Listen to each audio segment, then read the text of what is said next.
Hey guys, Lukey here, coach of the Allvine City Beacons. This is week 7 DPDL Super Low Tier review. Wanted to start here, one, because I just finished the match against Quite Gold and the Max Attacka Stackattackas, and wanted to do it while it was fresh. And also wanted to start here with the standings page because, one, you can see how what was on the line and how close we were all season. For me, it's simple: win and I'm in, lose and given the other matches, looks like Kyle has had internet issues that mean his matches are probably walkovers. That means Quite Gold is 3-3 plus 1, and Kashmir will be 5-2 plus 5. So I have to win. Otherwise, even a 1-0 loss means that Quite Gold jumps me on tiebreakers. So let's have a look.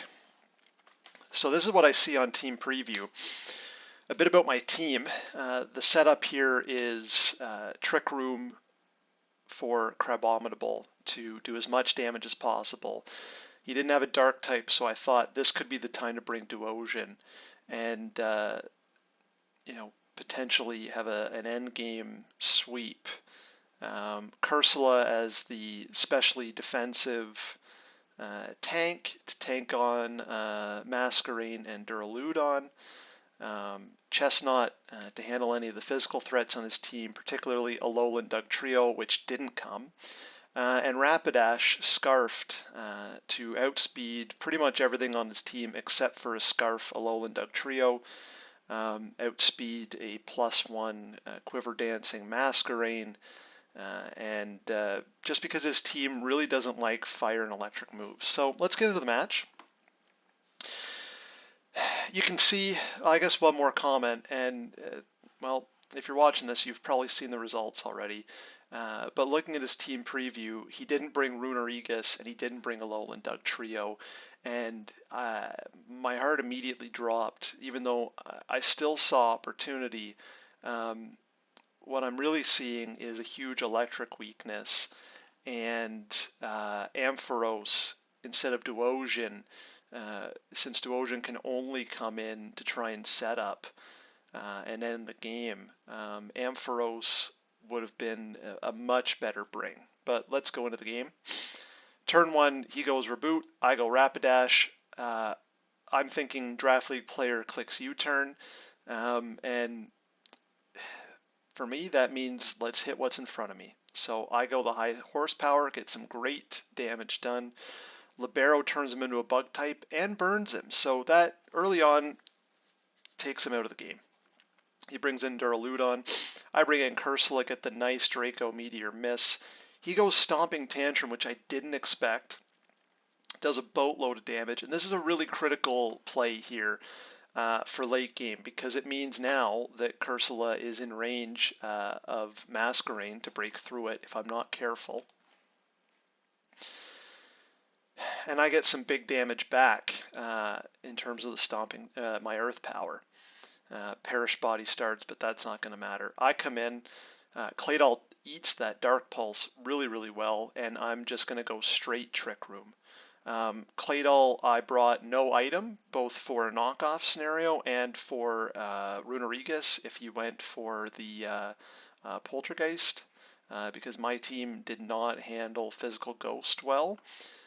So I teleport into Crabominable, and at this point, shit's about to die. This thing is max attack, life orb. In Trick Room is an absolute unit, and Ice Hammer basically dents the whole team at this point, and it's about who's going to die. Now he does the nice play here and brings in Masquerain and then pivots out for the sacrifice on Reboot. I'm taking damage, but I'm still doing a lot. And here, hard to say if switching would have been the right play. I think this is a scenario where Ampharos, again, would have been really, really helpful. And with one turn of Trick Room left, I wasn't sure if he was going to go for Beak Blast, because not everybody brings that, but it worked out really well here because he gets the burn, although I don't get burned until after. I ran that. He had to have been some kind of bulk, because even a -1 Crabominable knocks this thing out. So I'd be really interested to know what kind of set he ran on 2 cannon. And obviously Beak Blast is going to take me out. So in comes Rapidash to Revenge. I have to, kind of back myself into a corner and lock myself into Flare Blitz, but here is where I get into some issues. Again, another instance where Ampharos comes in, takes anything from this thing, and puts me in a good position. But here I've got to sack Claydol and put some pressure. So I bring Chestnut in, and here I panicked a little because I thought he might have Ice Beam, and this was definitely a misplay. I could have gone, even Drain Punch on Chestnut and been safe. And I think it would have given me enough of an advantage to be able to take out Masquerain. But Cursula gets the KO here. Clawitzer comes back in. I just sack it off. I honestly, I think that's also a bit of a throw on my part, because I think at this point Duosian is dead weight. I think I was panicking a little bit. I was feeling the pressure. So in comes Masquerain, and here he's thinking that I might have Stone Edge. I mean, I did reveal Woodhammer, so he knows that I'm more attacking. And here I thought, you know what, try and get a spike, because that helps the roll if Rapidash has to do anything. But I guess wrong. He Quiver Dances. Duosian, accomplishes absolutely nothing. Another situation where, again, Ampharos comes in, eats both of those attacks, and wins the game. Rapidash, this one, again, really, really hurt. The damage range here is 93 to 111, so I had a 63% chance to knock out Masquerain there, and that actually would have won me the match. So again, game of inches.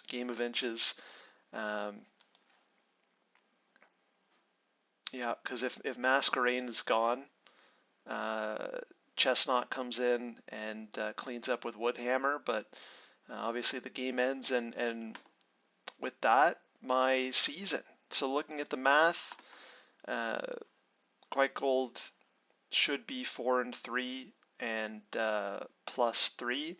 I am 4-3 and +1, so he jumps me, and he should have the walkover match. Kashmir. Kanava squeaked out a really tough game against Ryan, so he's 5-2. The only other scenario here is the Toxapexins and Thick Mick beating Tiger and the Wonder Pets, but I believe the first tiebreaker is still differential. So, sucks to lose that way. My prep was good. White Gold, I think, was just that little bit better. Masquerain was an absolute demon, and I didn't bring enough of a backup check. Duosian was dead weight on my team. I thought the double psychic might matter, but in the end I used 0 psychic type attacks in the match. Claydol did what it needed to do to set up Crabominable. I could have had an open spot for something that could do something more than just try and set up on its own in Duosian. So what ended up being a niche pick at the start of the season ended up costing me a playoff spot, whereas my mascot pick could have saved the season. But this may still mean, for White Gold, there's still a chance that a win isn't enough, because he might not make it on differential.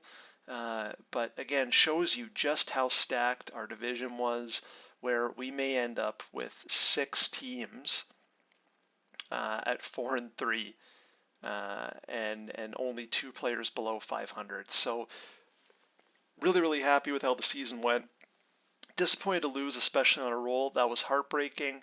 Disappointed to not make the playoffs and to not make it just barely.